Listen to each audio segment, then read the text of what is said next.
assim, qualquer coisa vocês vão me sinalizando que a gente vai ajustando por aqui.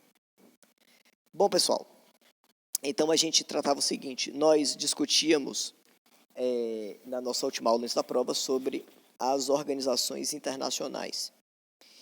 E uma das questões mais importantes acerca das organizações internacionais que a gente deve compreender é que elas se caracterizam por serem pessoas jurídicas de direito público externo, certo?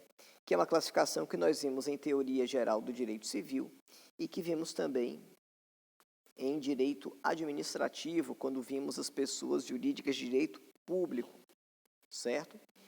As organizações internacionais, elas vão ser caracterizadas em razão de serem decorrentes de conjuntos de interesses de estados soberanos. Ou seja, nós vamos ter grupos de estados soberanos que vão se reunir em prol de um objetivo comum.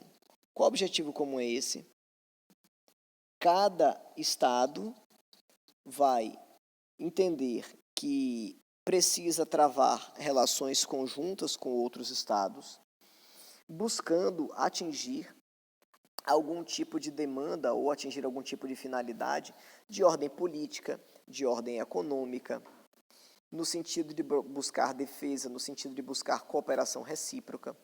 E essas demandas conjuntas dos estados são exatamente aquelas que vão caracterizar as organizações internacionais como sujeitos de direito internacional de natureza multifacetada, certo? Então, o que é que a gente pode compreender diante disso? É que, primeiro, toda organização internacional, ela está atrelada a uma figura jurídica que possuirá autonomia em relação às suas manifestações. Como assim autonomia? Toda pessoa jurídica de direito público externo, na condição de organização internacional, vai representar um sujeito de direitos que possui independência em relação às demais manifestações jurídicas que dela fazem parte. O que é que eu quero dizer com isso? É que a organização internacional, ela tem uma existência, ela tem uma vida independente da característica ou das responsabilidades ou das atividades das organizações dos estados que fazem parte dela. Então, por exemplo, se nós temos 4 estados que se reúnem para criar uma organização internacional voltada para o benefício mútuo desses estados, para trazer melhores condições de acesso aos bens de consumo, para buscarem melhorias e facilitações nas suas relações fiscais e tributárias, para estabelecerem vínculos que vão permitir uma melhor defesa de fronteiras para esses estados. Percebam que a gente tem nesse exemplo objetivos que são muito amplos, certo? Cada um desses objetivos tem que ser um objetivo comum, ou seja, tem que ser uma finalidade buscada por todas as manifestações de estados.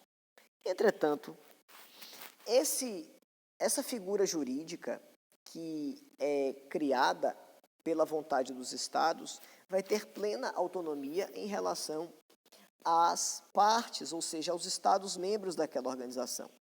Então, nós podemos dizer que a organização internacional, ela passará a ter plena autonomia em relação aos estados membros, certo? E essa autonomia vai trazer para ela, como consequência, uma série de elementos que a gente vai encontrar como presentes nas demais figuras de direito, como, por exemplo, a possibilidade de autogestão, a possibilidade de adoção de medidas próprias independentes dos estados, a possibilidade de, juridicamente, serem detentoras de patrimônio próprio. Olha que negócio interessante. As organizações internacionais, elas não precisam estar com o seu patrimônio atrelado, vinculado, portanto, aos estados. Os estados, logicamente, que vão ter obrigação de, sobretudo inicialmente, adotar as medidas necessárias para manter aquela organização internacional. Mas, posteriormente, quando nós temos...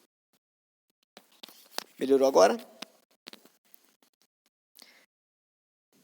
Posteriormente, quando nós temos já uma estabilização por parte da organização internacional, ela passa a ter plena autonomia em relação aos seus Estados-membros. Notem, mais importante até do que isso, os atos praticados pelos Estados-membros não têm uma ligação direta em relação aos atos praticados pela organização.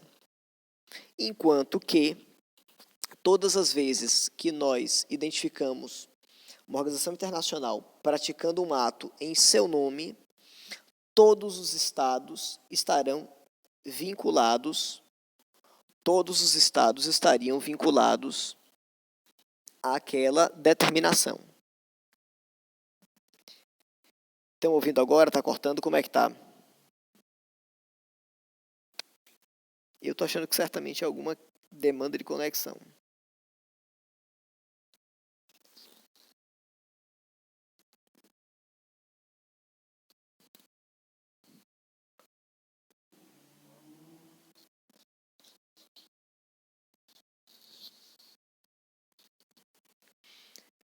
Pronto, façamos o seguinte. Eu vou seguindo normalmente aqui. Independente disso, esse conteúdo vai estar todo gravado e eu vou postar posteriormente no nosso link normal do YouTube, que eu já estou postando normalmente. Então eu vou dar seguimento e os colegas que não tiverem condição por conta do áudio de ouvir agora, entram depois e aí podem pegar esse conteúdo, viu? Então façamos da seguinte maneira, eu vou dar seguimento aqui, ele já está gravando, e eu vou postar depois no YouTube.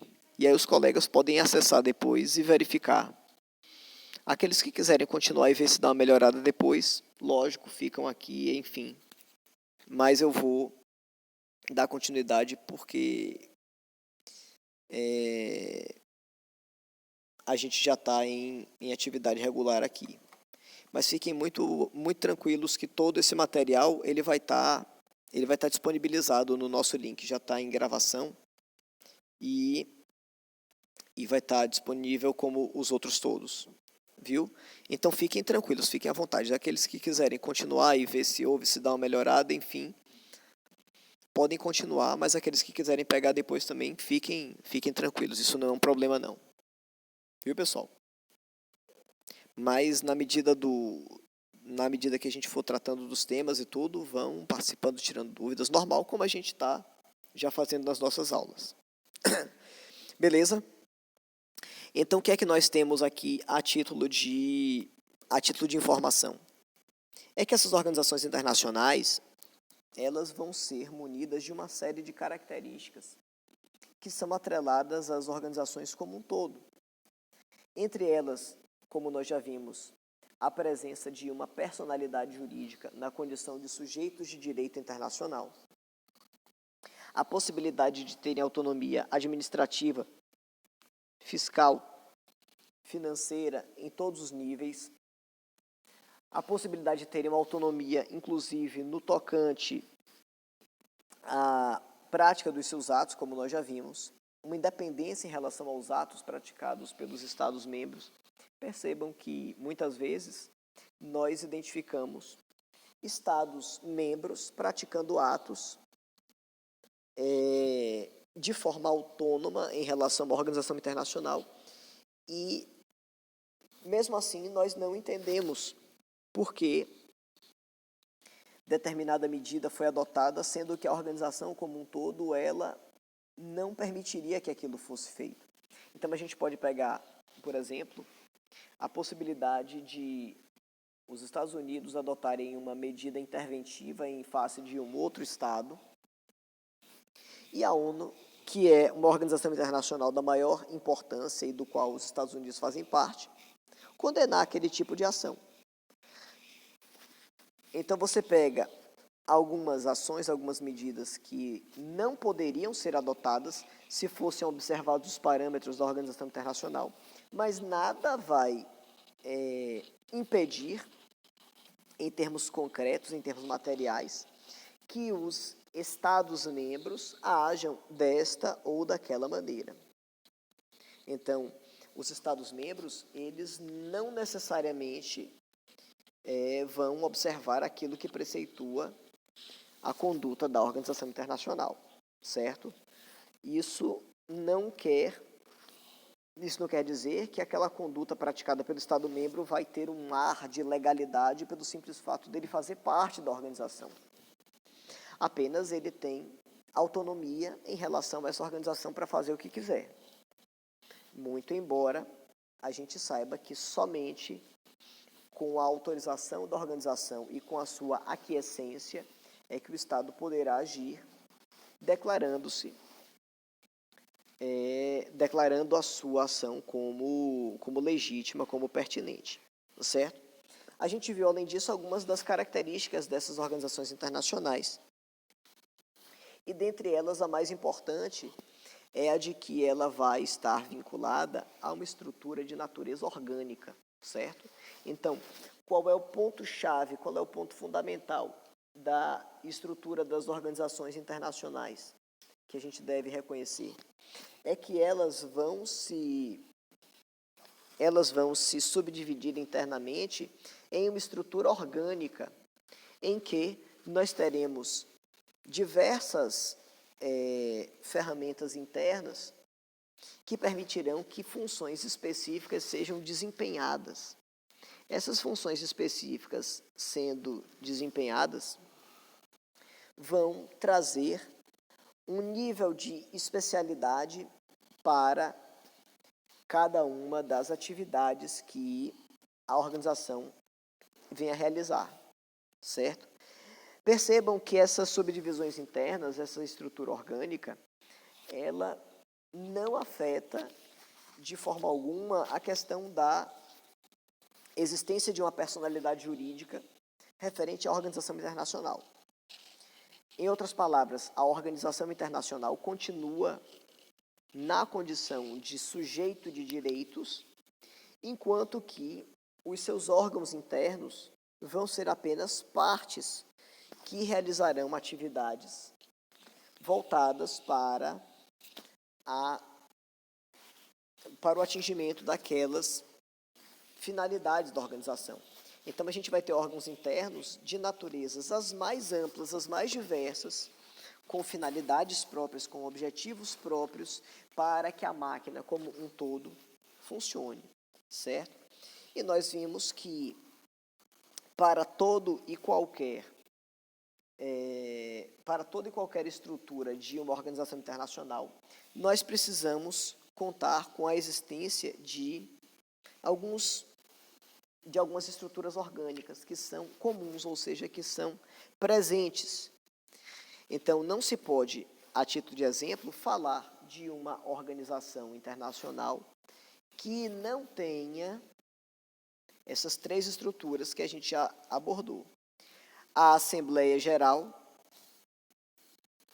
que vai ser um órgão estruturado com a presença de todos os Estados-membros, em que nós teremos, de maneira ampla, a possibilidade de atuação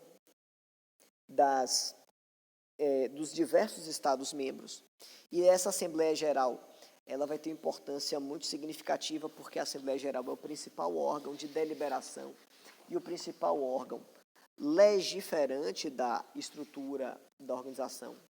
Ou seja, será na Assembleia Geral que nós teremos a possibilidade de debater aqueles temas comuns, aqueles temas pertinentes a todos os Estados-membros. Mas também será em sede de Assembleia Geral que nós teremos as atividades de natureza as atividades de natureza legiferante. Ou seja, todas as vezes que nós temos que discutir algum tipo de medida voltada para a alteração do estatuto, ou seja, de alguma regra da própria organização, será em sede de Assembleia Geral que nós teremos a possibilidade de abordar esse tema, certo? Então, na Assembleia Geral, eu vou discutir as questões legais, as questões de natureza normativa. E nós já vimos que toda organização internacional vai decorrer de um tratado, ou seja, a gente vai ter um tratado internacional que vai ser responsável por criar a organização internacional e por estabelecer as normas regulamentares dos Estados-membros. Então, sempre que eu falo sobre uma organização internacional, eu preciso, em primeiro lugar, me reportar a quais são os termos que estarão presentes no seu estatuto. Qual vai ser a quantidade de membros, qual vai ser a possibilidade de um novo Estado-membro fazer parte. Então, na organização internacional, o estatuto que vai regular as suas atividades vai trazer todas as informações pertinentes àqueles próprios Estados-membros, na conjuntura da organização. Então, vai ser na Assembleia Geral que todas as demandas referentes à mudança de leis e todas as demandas referentes a temas de interesse comum vão ser debatidos, vão ser discutidos, certo? Outra característica que a gente já viu da Assembleia Geral é que essa Assembleia Geral é o órgão mais democrático dentre todos.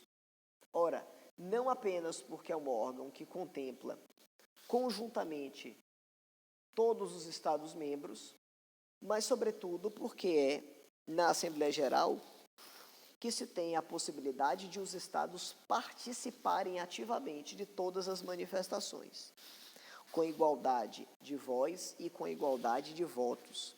Então, na Assembleia Geral, todo Estado, independente da sua natureza, das suas características, independente do seu poderio bélico, independente da sua capacidade econômica, independente de quaisquer outros elementos, é na Assembleia Geral que nós teremos a possibilidade de todo mundo participar em pé de igualdade.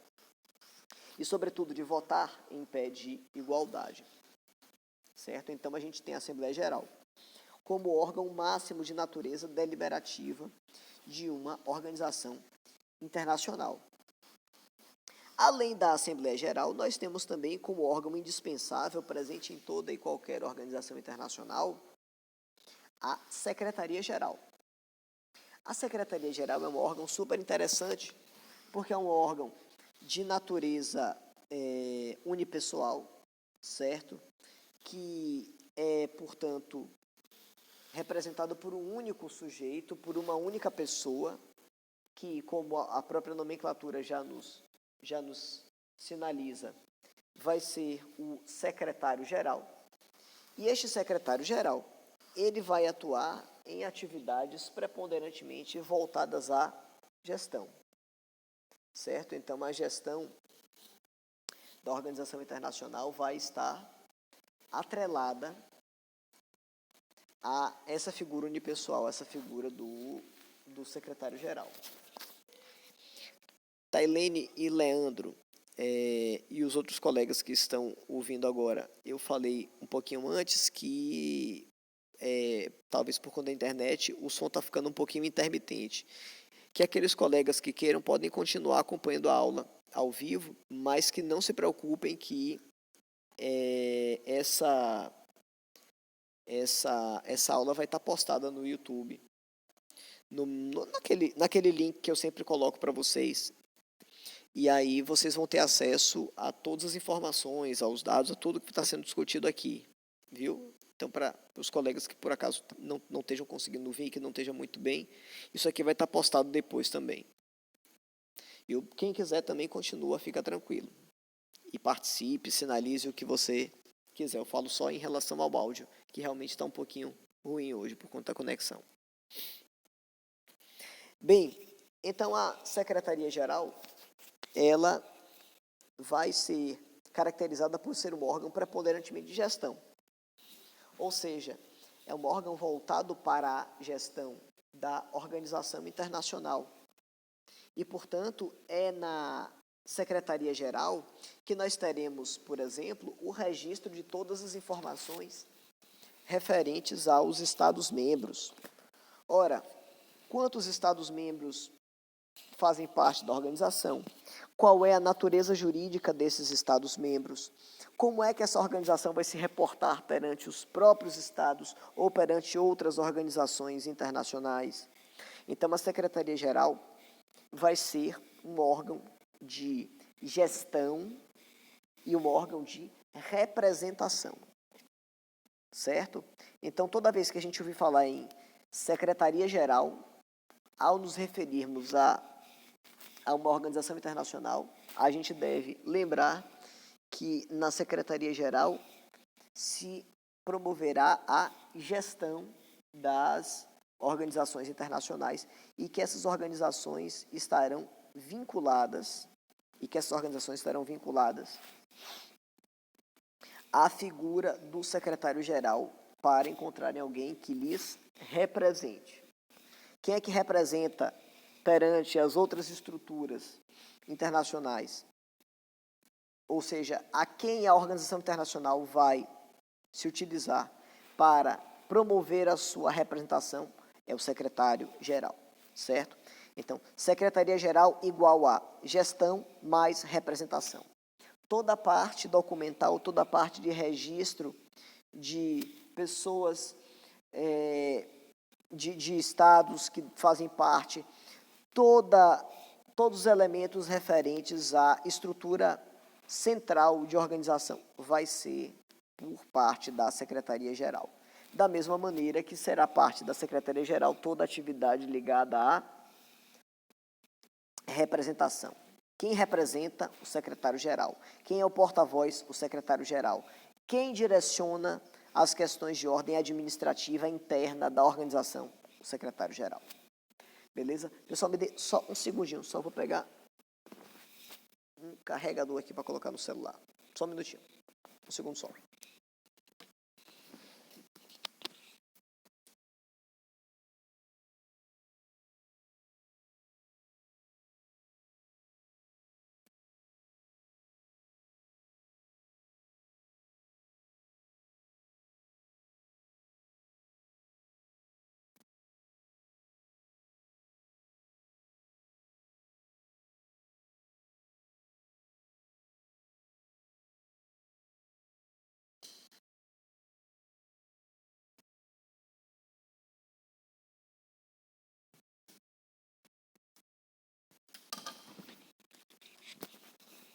Pronto, meu povo, voltei.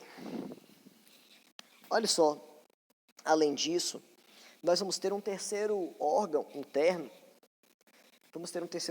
fundamental, imprescindível para toda e qualquer organização internacional, que vão ser os mecanismos de solução de controvérsias de natureza internacional.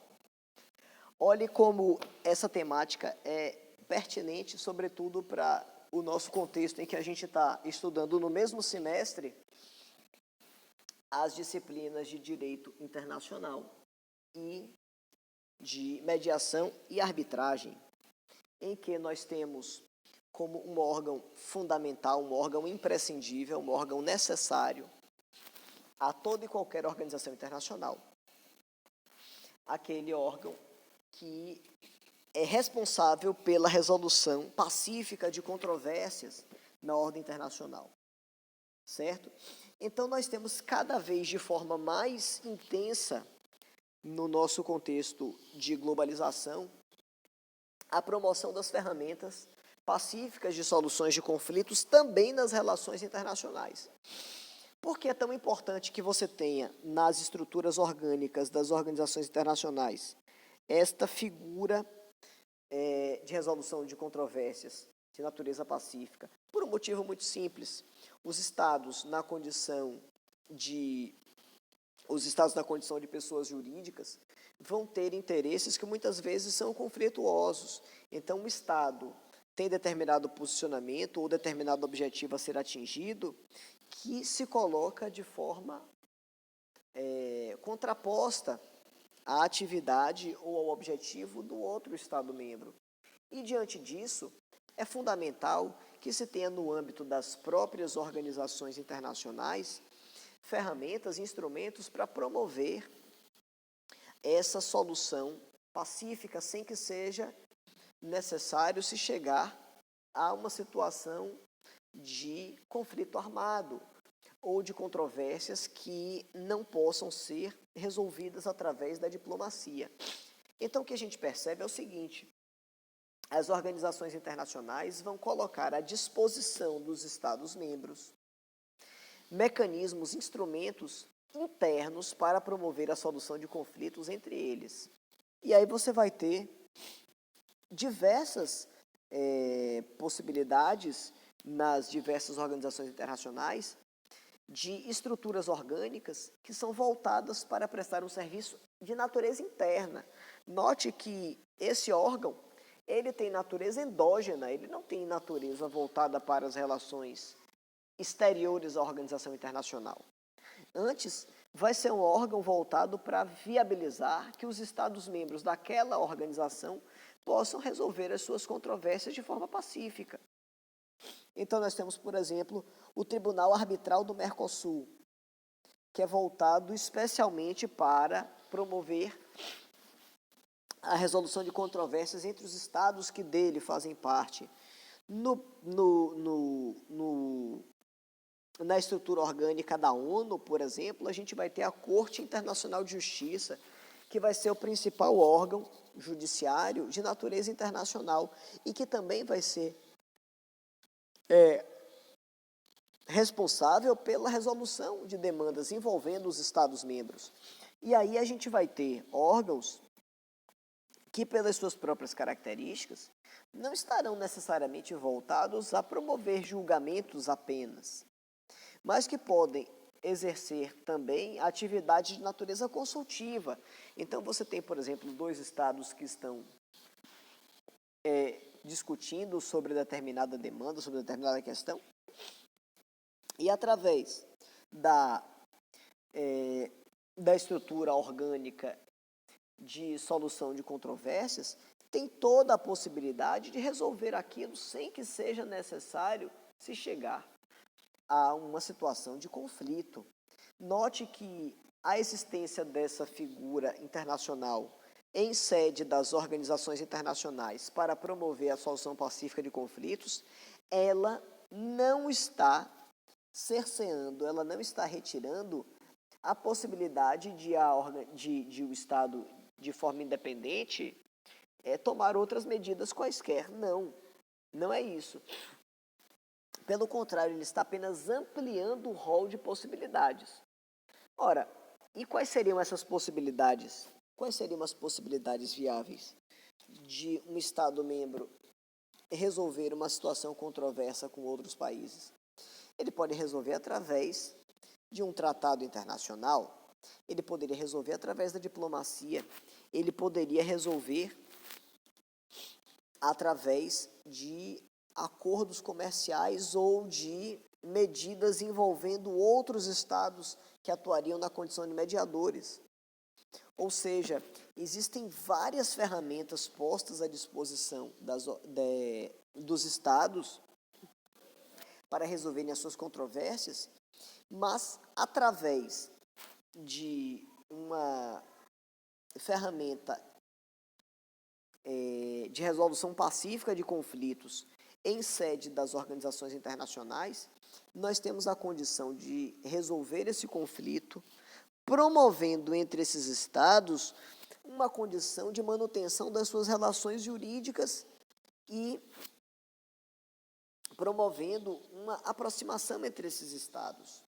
Porque o que se busca nesse sentido não é apenas resolver o conflito de forma ou do ponto de vista jurídico, mas é estabelecer ferramentas que vão manter esses estados em condição de parceria recíproca, certo?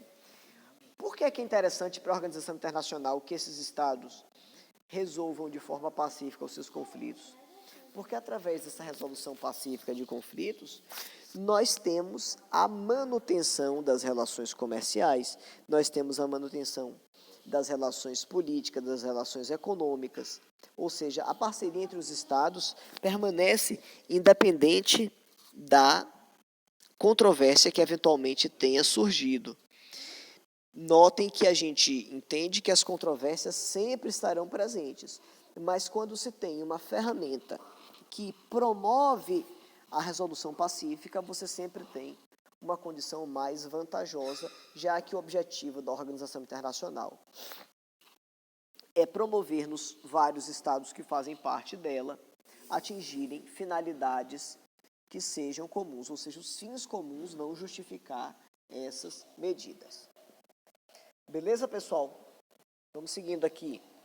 A gente tratou ainda sobre algumas características das organizações internacionais. Nós vimos que as organizações podem ter estados-membros que dela ou que a ela estão atrelados de natureza multiforme, ou seja, que podem atuar na condição de estados plenos, que podem atuar na condição de estados apenas observadores, de estados que atuam na condição de honorários, ou seja, que vão participar apenas em situações muito específicas, muito pontuais, e que toda e qualquer organização internacional nasce, ela decorre de um tratado, ou seja, é o tratado internacional quem vai dar vida, é quem vai promover o surgimento da organização, certo? Ora, mas em relação à extinção de uma organização internacional? Perceba que a organização internacional, ela vai se extinguir todas as vezes que ocorrer uma situação que esteja previamente determinada pelo seu estatuto. Em outras palavras, o estatuto ele vai prever todos os elementos jurídicos que podem estar vinculados àquela organização e toda e qualquer situação jurídica que pode justificar uma situação de desfazimento daquela organização. Nós podemos tomar, por exemplo, o fato de que a organização internacional, ela pode, por exemplo, deixar de existir pelo fato de que o número mínimo de membros atrelados a ela não mais é mantido, ou seja, para que uma organização exista e possa praticar os seus atos, é indispensável que ela conte com, no mínimo, 10 membros. Ora, se ocorre a retirada, se ocorre a saída de outros estados-membros, de mais estados-membros do que o número mínimo, logicamente que as suas atividades não podem permanecer, ela não pode continuar em atividade nesse sentido. Então, o que nós temos é o seguinte, até mesmo os elementos que justificam ou que embasam a desconstituição dessa pessoa jurídica, dessa organização internacional, deverão estar presentes, deverão estar previstas no seu próprio estatuto, certo? Quando nós não temos um estatuto detalhando as hipóteses de saída ou de Estados-membros ou de desconstituição da pessoa jurídica, será necessário que se reúna essa organização em Assembleia Geral para definir de que maneira estas medidas voltadas para a sua desconstituição aconteçam. Beleza? Então, a gente tem a previsão de desconstituição da pessoa jurídica da organização internacional, prevista sempre no seu estatuto, certo? A gente começa agora a tratar a temática da ONU, da Organização das Nações Unidas, certo? Muitos de nós têm algum conhecimento sobre a ONU, muitos de nós falam, discutem, apontam questões referentes à ONU, às atividades internacionais que ela desempenha, e as características que são apresentadas pela mídia em relação à ONU, mas a gente precisa entender de que natureza se tratará essa organização internacional, a mais importante dentre elas, e reconhecer que ela hoje é a organização internacional mais poderosa do mundo, aquela que vai reunir também o maior número de membros, certo? A Organização das Nações Unidas, a ONU, ela é a maior organização internacional que existe, como nós já sinalizamos, e ela vai atuar se pautando em alguns objetivos muito claros. Então, a gente poderia citar como os principais objetivos da ONU assegurar a paz e a segurança em termos globais, certo? Ou seja, viabilizar que os estados e as organizações internacionais travem relações jurídicas uns com os outros de maneira pacífica, certo? Realizar a promoção dos direitos humanos, e aí a gente tem uma quebra daquela lógica que antes era reconhecida nas relações entre os estados, sobretudo no período anterior à Segunda Guerra Mundial, em que nós tínhamos um conjunto de relações envolvendo os estados, de maneira tal que os estados só mantinham relações uns com os outros de natureza exógena. Quer dizer, os estados não relativizavam a sua soberania, eles atuavam nas relações internacionais, mas não se havia espaço, não se havia possibilidade para que uma intervenção ocorresse em sede de um Estado soberano.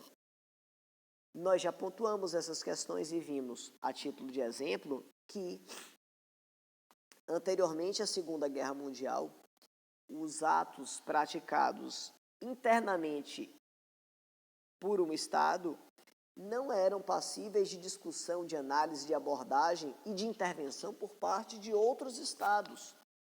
Por quê? Porque a soberania desses Estados lhe dava uma blindagem política que não viabilizava qualquer tipo de interferência externa. Diante disso, a gente tem os direitos humanos hoje como uma das bandeiras mais importantes da ONU e como um dos principais focos de atividade nas suas medidas. Sim, Alexandre? Isso, o filme de Sérgio Vieira é bem interessante para ser assistido. Um dos pontos que a gente vai tocar, inclusive, nesse aspecto, Alexandre, até mesmo seguindo a linha dessas discussões, vai ser em relação ao nosso filme, O Julgamento de Nuremberg, que eu até postei no nosso Google Class. E aí fica a orientação para vocês, que vocês, no momento que tenham condição, assistam. É um filme riquíssimo, é um filme muito interessante. E vai ser um dos temas que a gente vai abordar daqui a mais algumas aulas. Então, eu preciso que vocês assistam esse filme até para se ilustrarem, para a gente poder discutir e para a gente poder tocar em alguns pontos que são pertinentes à nossa matéria, certo? Então, aqueles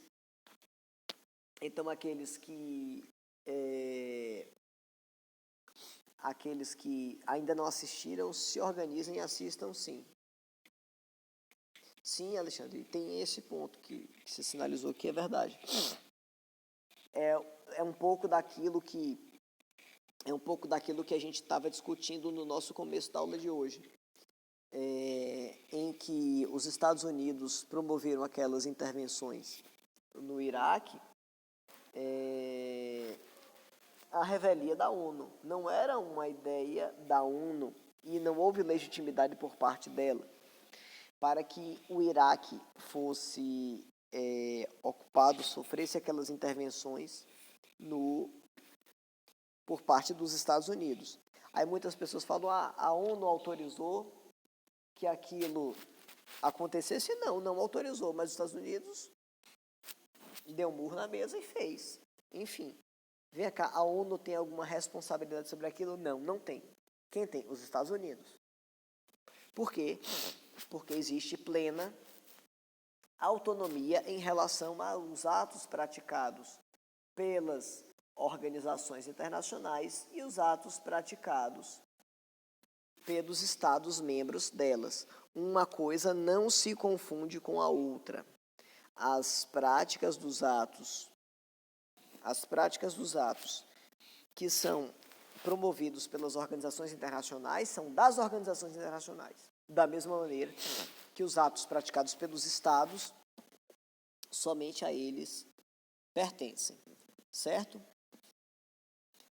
E, por fim, outro objetivo da ONU é a cooperação para o desenvolvimento econômico e social. Cooperação para o desenvolvimento econômico e social. A ONU, ela se pauta nessas três grandes vertentes como seus principais objetivos, como as suas principais finalidades. E não é possível que medidas adotadas pela ONU contrariem esses preceitos. Notem que todos eles são voltados para a promoção da integração entre os países, no sentido de garantir que todos atinjam um patamar de excelência ou um patamar de significativa melhoria nas suas condições de vida, na condição de desenvolvimento dos seus povos, certo? Então, em resumo, quais são os três elementos fundamentais previstos na Carta das Nações Unidas, na chamada Convenção de São Francisco, em relação à ONU? Em primeiro lugar, anote aí, assegurar a paz e a segurança mundial. Quais são os objetivos da ONU? Em primeiro lugar, assegurar a paz e a segurança mundial. Em segundo lugar, promover os direitos humanos. Então, a promoção dos direitos humanos é o segundo objetivo da Organização das Nações Unidas. E terceiro, promover a cooperação para o desenvolvimento econômico e social. Se estamos falando em promover a cooperação, nós queremos dizer com isso que é objetivo da ONU fazer efetivamente uma comunidade de nações voltada para promover o desenvolvimento conjunto. Não é do interesse da ONU, não é objetivo da ONU que você tenha estados que cresçam disparadamente a despeito de outros, mas, sobretudo, se garantir que haja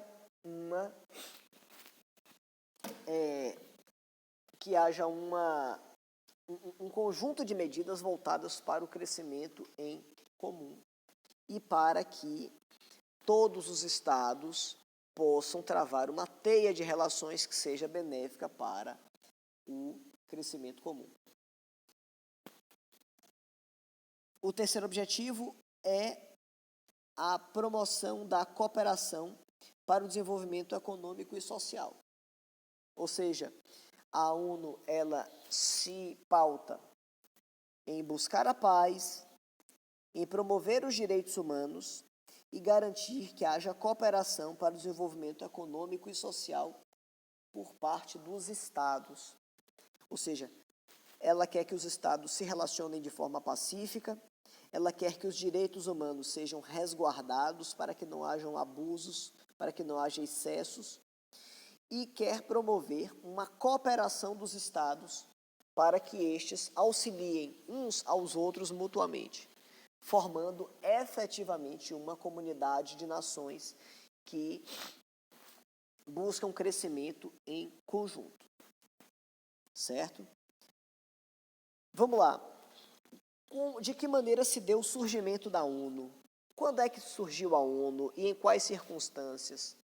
A ONU surgiu num momento muito conturbado da nossa história, em que, no final da primeira metade do século passado, o mundo terminava de enfrentar a sua Segunda Guerra Mundial, certo?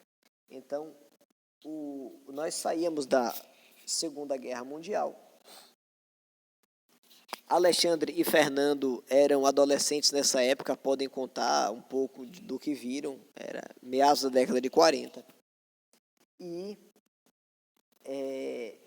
se passou por um momento de segunda Guerra em que as relações envolvendo os estados foram colocadas em um nível nunca antes visto. Por quê? Porque durante a Segunda Guerra Mundial, nós verificamos um patamar de recrudescimento e de agressões contra os direitos humanos elevados à última potência. E se tinha uma lógica anterior que não poderia mais continuar, que era exatamente aquela lógica positivista que nós já vimos, em que os estados não poderiam, em que nós não teríamos a possibilidade de promover intervenções nos estados. Depois disso, algo foi modificado. Após a Segunda Guerra Mundial, os estados que saíram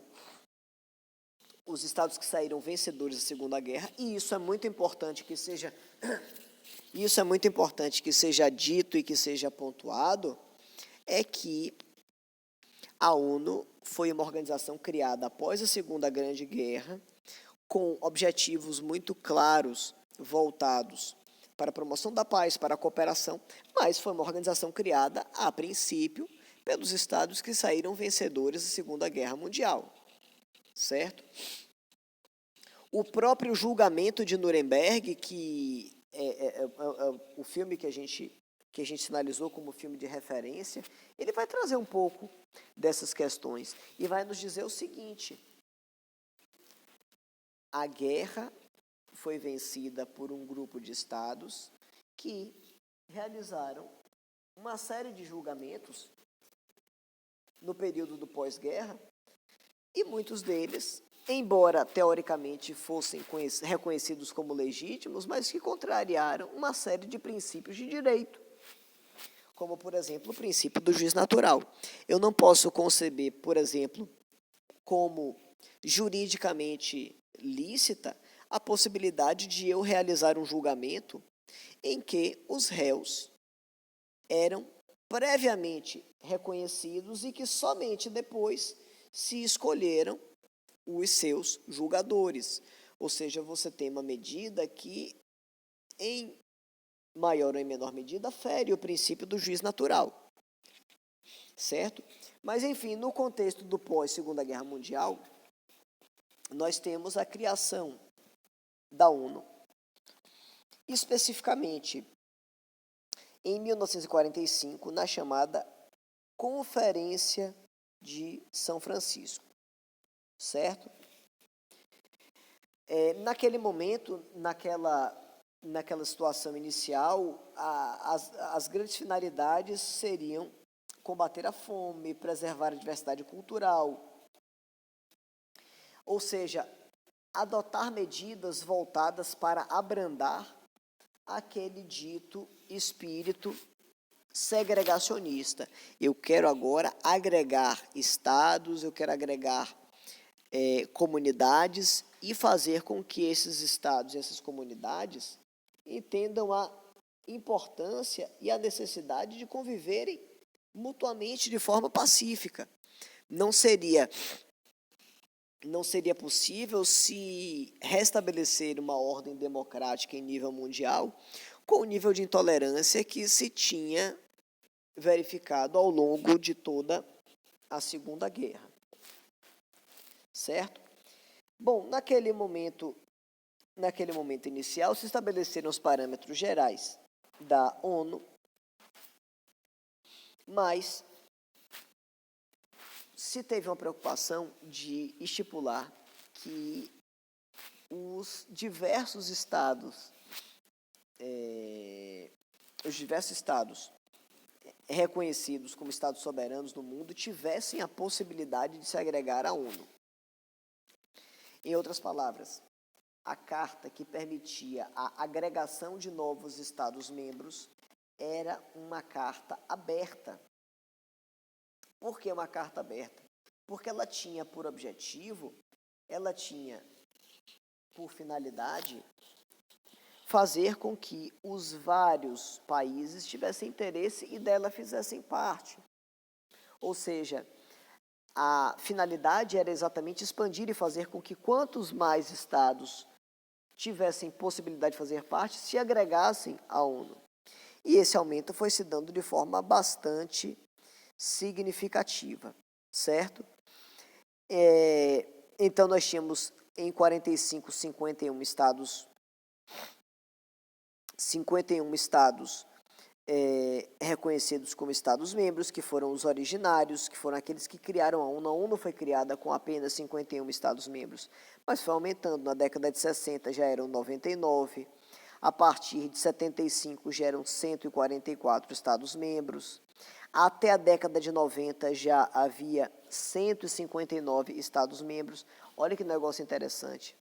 De 1990 a 2014, passaram a ser 193 Estados-membros. Por que é que houve esse aumento tão significativo do início da década de 90 para os anos 2000? Porque ocorreu o fenômeno do desfazimento, da desconstituição da antiga União Soviética. E com o término da União Soviética, com o desfazimento, com a dissolução da União Soviética, aquelas várias repúblicas que dela faziam parte passaram a se tornar igualmente Estados-membros da ONU, certo? Então, o que é que a gente tem que ter em mente? É que a Carta da ONU, que é o tratado internacional que estabeleceu a criação da ONU e o direcionamento das suas finalidades e os elementos normativos pertinentes aos seus membros, estariam todos ali previstos, certo? Então, significa para a gente o seguinte: qualquer Estado que queira pode fazer parte da ONU, desde que aceite, desde que concorde, desde que se submeta aos seus regramentos, certo? Então, o Estado que se submeta, que concorde com os regramentos da ONU, ele vai ter a condição de fazer parte. Via de regra, a ONU vai contar com estados que se colocam em pé de igualdade. Ou seja, não existe, do ponto de vista do direito, um estado que tenha maior preponderância do que outro, na maioria das estruturas da sua organização, certo? Mas acontece que nós não podemos deixar de observar que a ONU, ela foi criada pelos vencedores da Segunda Guerra Mundial e, por conta disso, não seria de se espantar que esses estados que venceram e que criaram a ONU não se colocassem em determinados segmentos em uma situação de sobreposição, de preponderância em relação a outros estados. E de que maneira a gente vê isso se materializando?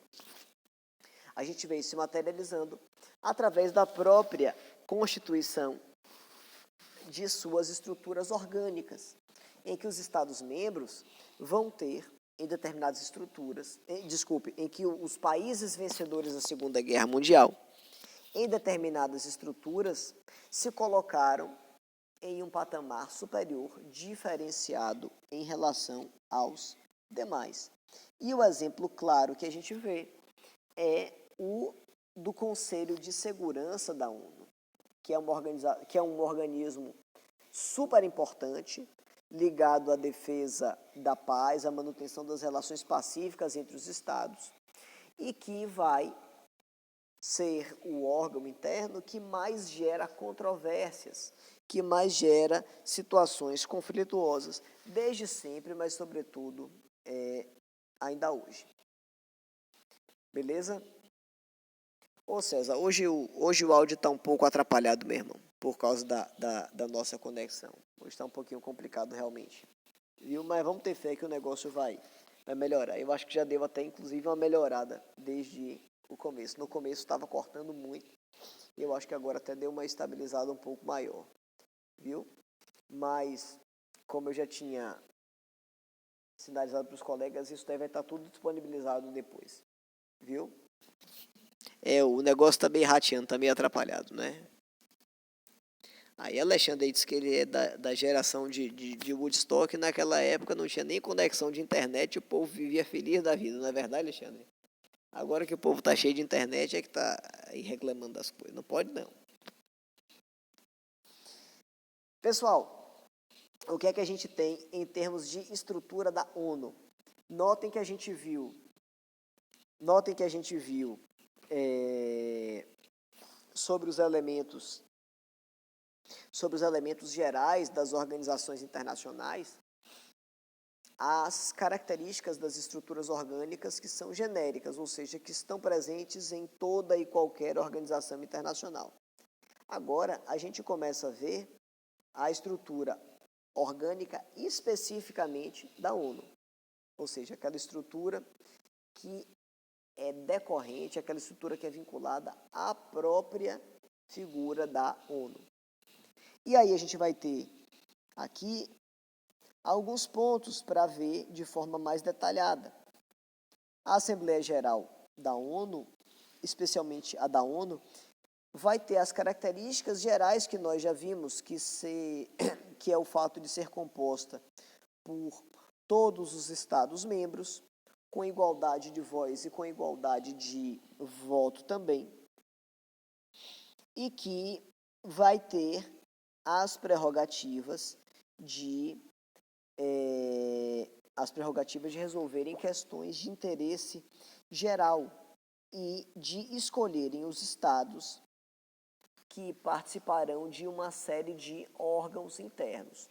Ou seja, é na Assembleia Geral que se fará a votação de representantes dos estados ou de estados que vão ocupar posições dentro da estrutura da organização de natureza mais específica, certo? E de que forma a gente vê essa natureza mais específica dessas estruturas de organização? Quando a gente passa a reconhecer que os estados vão compor a organização da ONU, mas que cada estrutura orgânica vai justificar que um tipo de posicionamento seja adotado pelos estados. Então, por exemplo, uma organização internacional como a ONU, ela vai ter uma estrutura muito mais abrangente, muito mais forte e muito mais significativa do que uma outra organização menor. Por que ela precisa de características tão especiais, digamos assim, para agregar os vários Estados-membros? Pelo fato de que ela vai ser a organização que vai agregar o maior número de Estados-membros. E até por conta disso, ela precisará de várias estruturas de natureza orgânica. Bom, essa Assembleia Geral, portanto, ela vai ser um grande centro das discussões, das abordagens, e ela vai se reunir ordinariamente uma vez por ano, certo? Então, a Assembleia Geral da ONU, ela se reunirá sempre uma vez por ano em sua reunião ordinária. Inclusive, na época, quando isso acontece, é algo que é muito noticiado, a mídia noticia, tem uma série de repercussões. Nós vemos os representantes de várias nações sendo convocados a participar, e a gente vê como os vários estados participam e tem os líderes mundiais sendo vinculados às atividades e aos discursos que são realizados na estrutura específica da ONU. Então percebam, por exemplo, Então percebam, por exemplo, que no caso do Brasil, nós temos sempre uma grande repercussão midiática quando há uma reunião como essa, porque geralmente você vai ter o Estado brasileiro, você vai ter o presidente da República do Brasil fazendo a abertura da sessão solene da Organização das Nações Unidas. Isso é algo que é mais ou menos, tradicional nos diversos anos em que acontece. Agora, o fato de você ter uma reunião ordinária não afeta, por exemplo, a possibilidade de sessões extraordinárias vierem a ser convocadas, certo? Então, você pode dizer o seguinte: bom, a ONU, ela se reúne ordinariamente uma vez por ano, certo? Mas é possível que haja uma reunião extraordinária em algum momento específico? Sim, nada impede, desde que haja uma convocação prévia em caráter extraordinário, em que os estados sejam, com antecedência, sinalizados a comparecer. Não é comum que aconteça, mas há uma possibilidade, ou seja, existe previsão no Tratado Internacional, na Carta de São Francisco, que confere as regras gerais da ONU, que as reuniões extraordinárias também aconteçam, que as sessões extraordinárias também aconteçam.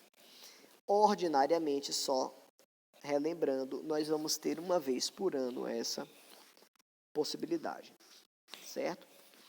A segunda estrutura orgânica da ONU, e certamente uma das mais importantes, é a do Conselho de Segurança, certo?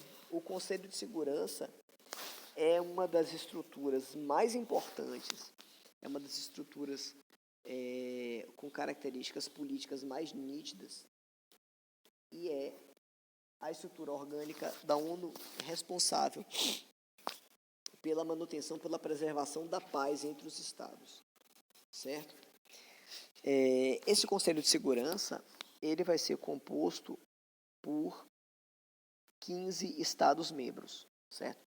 Então, a pergunta geral: qual é a quantidade de estados-membros componentes do Conselho de Segurança da ONU?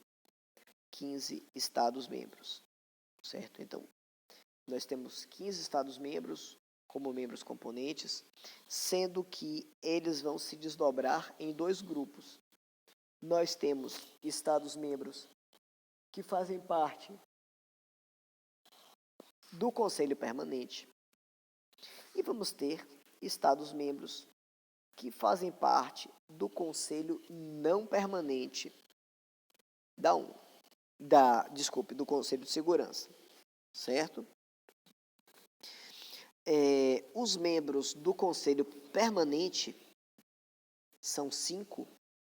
Eles são compostos pelos estados que saíram vencedores da Segunda Guerra Mundial, mais a China. Quem são esses estados? Os Estados Unidos, a França, o Reino Unido e a Rússia, além da China. Então, quantos são os membros permanentes do Conselho de Segurança da ONU? 5. Estados Unidos, França, Reino Unido, Rússia e China.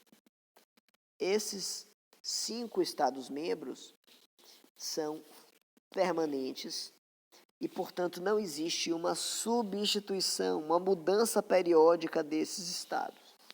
Eles permanecem ocupando aquela posição na estrutura orgânica da ONU em caráter perpétuo, certo? Quanto aos membros não permanentes, eles vão ser eleitos por mandatos de 2 anos, certo? E haverá a seguinte subdivisão interna: 5 deles sendo da África e da Ásia, 2 da Europa Central, 1 da Europa Oriental e 2 da América Latina, certo? Inclusive o Brasil já fez diversas vezes parte do Conselho Não Permanente de Segurança da ONU, certo? Então, nesse aspecto, a gente vê o seguinte: o Conselho de Segurança é voltado à preservação e manutenção da paz, à resolução pacífica de conflitos. Oi, fala, Xande.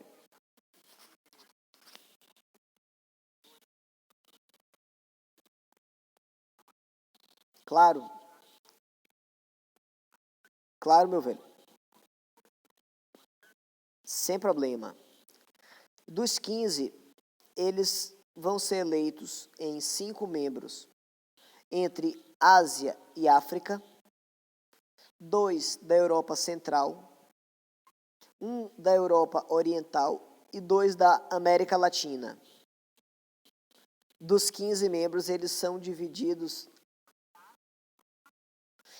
entre África e Ásia, 5. Nada, tranquilo. E olha só, e todos os membros não.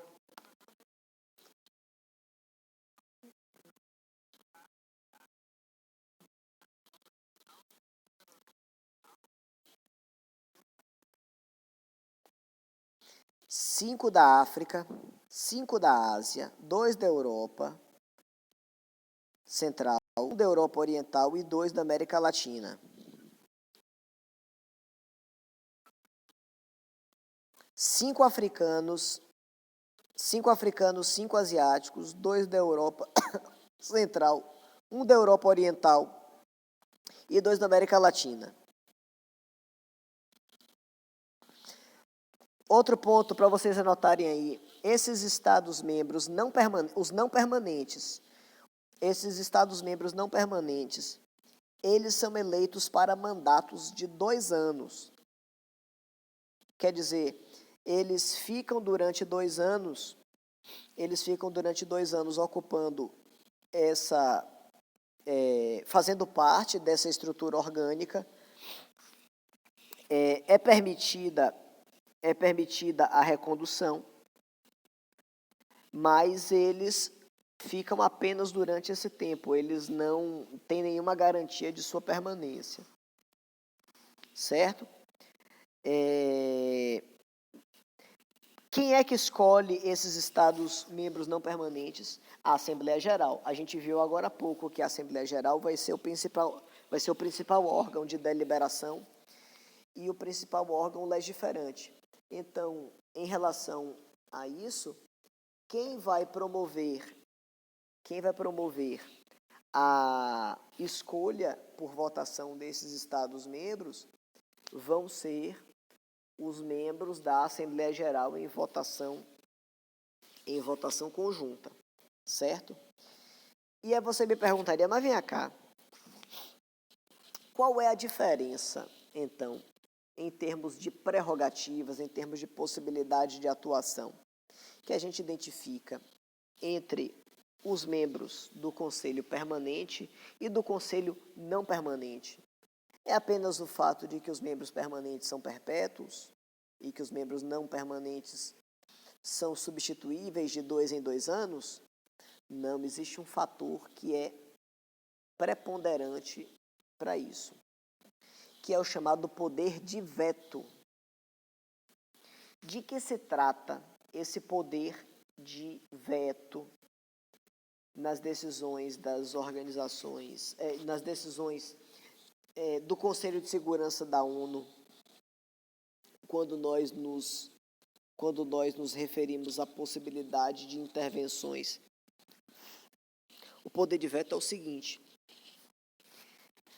todos os estados que fazem parte do Conselho Permanente de Segurança da ONU têm o poder de veto, que é o poder de proibir, de vetar qualquer ação da ONU que dependa de autorização do Conselho de Segurança, sempre que não houver unanimidade. Em outras palavras, é necessário que haja concordância, que haja aquiescência unânime por parte dos membros do Conselho Permanente de Segurança para que determinada medida seja adotada. Mesmo que haja maioria? Sim, mesmo que haja maioria. Vamos imaginar um exemplo hipotético de que existe a proposta de discussão sobre a viabilidade e necessidade de se promover uma intervenção militar em determinado país, que está transgredindo os direitos humanos, que está praticando algum tipo de conduta juridicamente vedada, enfim. E aí, é levada à deliberação do Conselho de Segurança se é possível ou não se promover essa intervenção militar no país tal. Dos 15 Estados-membros, digamos que 14 votem favoravelmente à intervenção. Dos 15 Estados-membros, 14 concordam. Olha, tem que invadir mesmo, tem que promover intervenção militar mesmo. E que um único voto seja contrário. E que um único voto se posicione de maneira contrária àquela intervenção. Acontece que esse um único voto, por exemplo, é o voto de um dos países do Conselho Permanente de Segurança. Então, vamos imaginar que a França não tem interesse em promover uma intervenção militar naquele país, porque aquele país é um parceiro comercial, por exemplo. E aí a França vota de forma contrária àquela intervenção. A ONU pode promover essa intervenção? Não, não pode.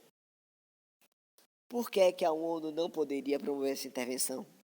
Através do Conselho de Segurança? Por que não poderia? Porque houve um voto contrário, sendo este um voto do Conselho de Segurança. Certo? Então, se existe um único posicionamento contrário decorrente do Conselho Permanente de Segurança, fica totalmente vedada a adoção dessa medida que não foi unânime.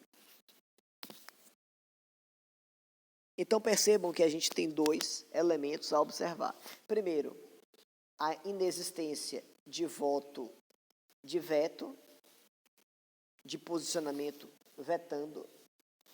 E, em segundo lugar, a presença de uma maioria. Então, por exemplo, para que determinada medida seja adotada, eu preciso que haja a maioria. Quando é a maioria de 15, 8. Eu preciso de 8 votos, e dentre esses 8, no mínimo, eu preciso que todos os membros do Conselho Permanente de Segurança votem em o mesmo sentido. Por que é que pouquíssimas coisas passam pelo Conselho de Segurança da ONU? Porque você sempre vai ter gente para vetar. Não é segredo para ninguém que você vai ter Estados Unidos, França e Reino Unido fazendo um bloco, se agregando uns aos outros e apoiando as medidas dos outros. Mas você vai ter do outro lado a Rússia e a China com um posicionamento completamente distinto dos outros estados e vetando tudo aquilo que se aproxima das medidas pretendidas pelo outro bloco, certo? Então a gente fica em uma situação em que muito poucas medidas são adotadas pelo Conselho, porque você sempre vai ter a característica do veto presente em uma ou em outra das manifestações. Beleza? Por outro lado, os Estados membros não permanentes eles não submetem a sua votação a nenhum desses critérios de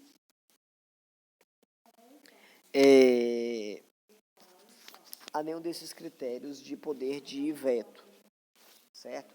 Eles votam simplesmente e o seu posicionamento é um voto de natureza regular, independente do posicionamento dos outros estados. O Conselho de Segurança vai ser uma estrutura orgânica de atuação, de existência permanente, ou seja, ele sempre fica a postos para atuar, mas ele só vai se manifestar em situações muito específicas, onde há uma situação de perturbação da ordem, onde há uma situação de intervenção militar de determinado estado, em uma situação em que há uma crise de natureza institucional que possa gerar algum tipo de confronto, algum tipo de conflito de ordem internacional também. Ou seja, o Conselho de Segurança, ele só vai atuar levando-se em conta elementos de natureza temática. Por que temática? Porque ele não vai atuar em qualquer situação. Ele só deverá atuar em situações bem específicas, realmente voltadas para questões atreladas à guerra, questões ligadas à segurança e por aí vai. Beleza, pessoal? Além disso, nós temos que os Estados-membros deverão sempre dar suporte. Os Estados-membros deverão dar sempre suporte ao Conselho de Segurança. Por quê? A gente reconhece que o Conselho de Segurança vai ser o braço operacional da ONU. Mas a ONU não vai contar com agentes que vão atuar. De forma isolada, ou seja, a ONU sempre vai se utilizar de estruturas dos próprios Estados-membros para realizar as suas medidas. Então, aquelas pessoas que vão atuar na condição de agentes operacionais do Conselho de Segurança são agentes públicos dos próprios Estados que atuarão em uma atividade voltada para a ONU, mas não são agentes atrelados especificamente à ONU. São cedidos pelos Estados e, portanto, os Estados-membros têm por obrigação de ceder, de viabilizar os seus agentes públicos para as ações necessárias que muitas vezes o Conselho de Segurança precisa adotar. Beleza? Pessoal, nós vamos ter ainda o chamado Conselho Econômico e Social. O Conselho Econômico e Social é uma unidade orgânica da ONU que tem por finalidade preponderante promover ou viabilizar que se atinja aquele terceiro dos objetivos que nós já vimos. Promover a cooperação para o desenvolvimento econômico e social. Se dá uma importância tão grande para a promoção desse desenvolvimento econômico e social, que a própria ONU criou um órgão próprio, específico, um órgão voltado para essa atividade, que é o Conselho Econômico e Social, cuja sigla é ECOSOC, e ele é destinado preponderantemente à realização de estudos e à proposição de normas à Assembleia Geral. Ou seja, esse Conselho Econômico e Social é voltado para a promoção de estudos, de análise das situações dos estados